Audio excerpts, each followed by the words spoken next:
Good morning everyone. আমার এখন ব্লগটা স্টার্ট করলাম, যেন আমার দেরি হয়ে গেল। মা ওষুধ টষুধ আনতে গেছি, এই আসলাম, আবার যাব আনতে।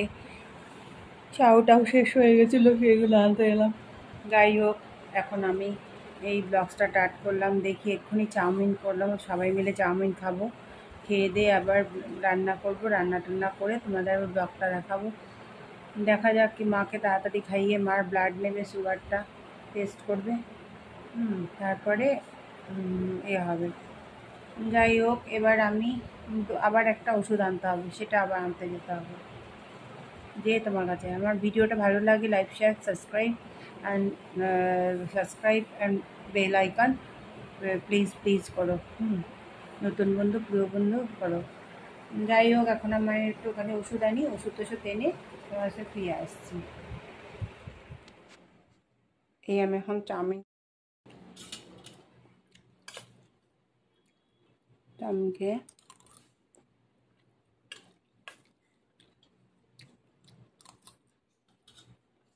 খাচ্ছি। এই পটল, চিংড়ি আর আলু ভেজে রেখেছি। এখন এইখানে হলো তেল দিয়ে, আমি তেল দেবো, একটু জিরে দেবো, জিরে ভেজে মশলাগুলো দিয়ে দেবো,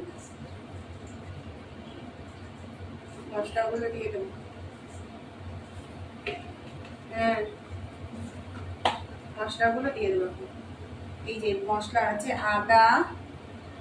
আদা বাটা, লঙ্কা বাটা, জিরে, টমেটো, লঙ্কার গুঁড়ো দিয়ে এটাকে এখন দিয়ে দেবো।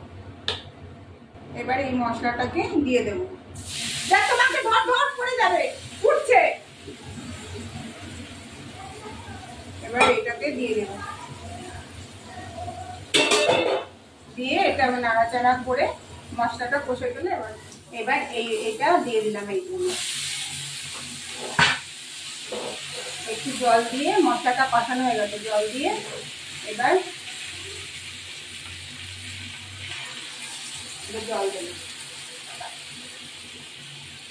জল দিয়ে আলুগুলো সিদ্ধ হবে, গরম মশলা দিয়ে নামিয়ে দেবো।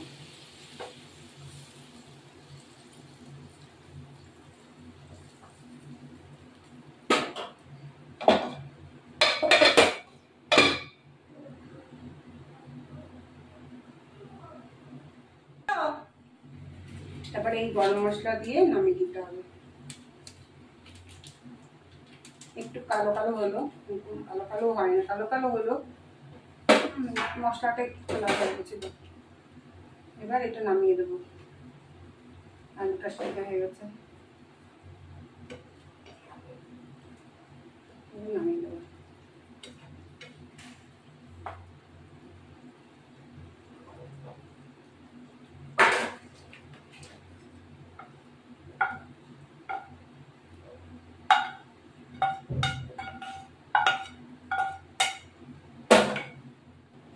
এই আমার পটল চিংড়ি রেডি। মোরলা মাছটাকে ধুয়ে নুন দিয়ে শুকনো লঙ্কা গুঁড়ো দিয়ে একটু ভাজবো। এই মোরলা মাছটা ভেজে পেঁয়াজ দিয়ে রান্না করবো, পেঁয়াজ দিয়ে ভাজা ভাজা। এবার এটা একটু ভাজা বসিয়ে দিলাম, ভাজা হোক, তারপর এই করবো।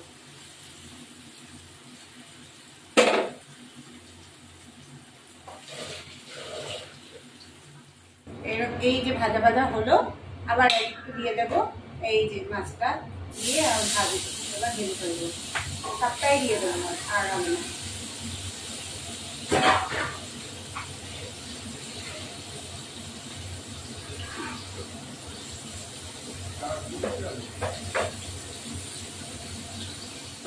আবার মগ দিবি না। এইবার এই মাছটা এবার উল্টিয়ে দিলাম, উল্টিয়ে দিয়ে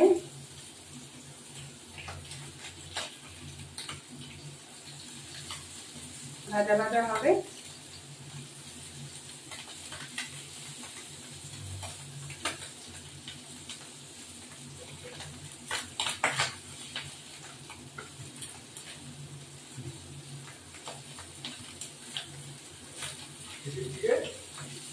এবার ভাজা ভাজা হবে।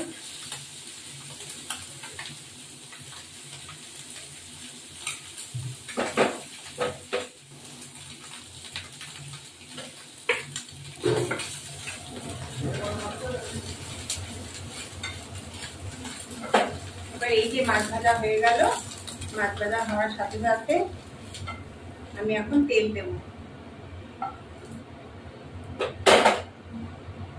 এই যে তেল দেব, বেশি করে তেল দিতে হবে। তেল দিয়ে একটু কালো জিরে,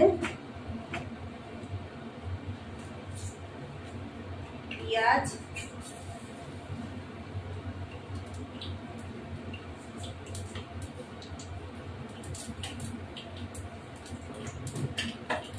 কালো জিরে পেঁয়াজ, পেঁয়াজ কালো জিরে দিয়ে মাছটাকে নাড়াচাড়া করবো। আর একটু তেল লাগবে, যত বেশি তেল তত বেশি ভালো লাগবে। যাই হোক, এই যেটা তেল দেবো, লঙ্কার গুঁড়ো দিয়ে একটু জলে নামিয়ে দেবো।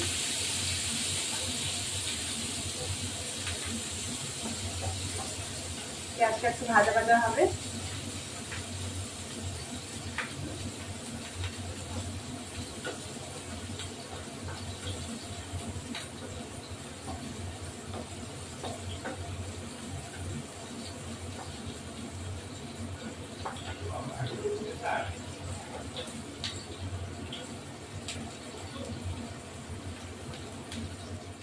এবার পেঁয়াজের সাথে মোরলা মাছগুলো দিয়ে দিলাম, একটু লঙ্কার গুঁড়ো দিয়ে দেবো। লঙ্কার গুঁড়ো দিয়ে দেবো যাতে খেতে টেস্টি হয়। এই যে সামান্য একটু জল, এই যে লঙ্কার গুঁড়ো, সামান্য একটু জল দিয়ে বসিয়ে দেবো।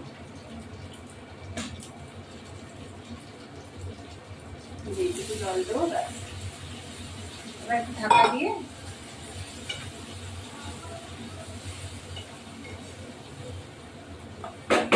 ঢাকা দিয়ে হয়ে যাবে। এবার এই যে এটা আমার মাছটা হয়ে যাবে, মোরলা মাছের চচ্চড়ি। ধনেপাতা নেই, ধনেপাতা থাকলে ভালো হতো। এই যে এবার মোরলা মাছের চচ্চড়ি হয়ে যাবে, আর একটু শুকনো হবে। এখন এটা নামিয়ে দিতে। এই যে আমার ভাজা ভাজা হয়ে গেল।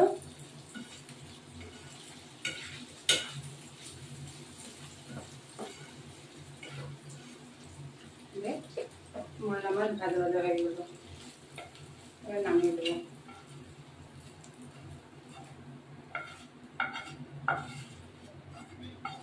আমার ভিডিওটা ভালো লাগে, লাইক, সাবস্ক্রাইব, বেল আইকনটা ক্লিক করে দেবেন যাতে নোটিফিকেশনটাও ভালো দেয়। এই আমার মোরলা মাছ রেডি। চম্পা, গুড আফটারনুন। এখন বাজে 4টে, 4:30। আমার চিংড়ি মাছের তরকারি রান্না হয়েছে, শাক ভাজা, মোরলা মাছ হয়েছে, এবার মাছও, শাক ভাজা, ডাল, এই আমার খাওয়ার। আচ্ছা, এখন আমি খাবো, খেতে বসবো পটল ভাজা দিয়ে। আমি এখন খেতে বসছি, পটল ভাজা, শাক ভাজা আর হলো মাংস, সব দিয়ে খেতে বসছি। এখন আমি খেতে বসেছি, খেয়ে দিয়ে পরে কথা হবে।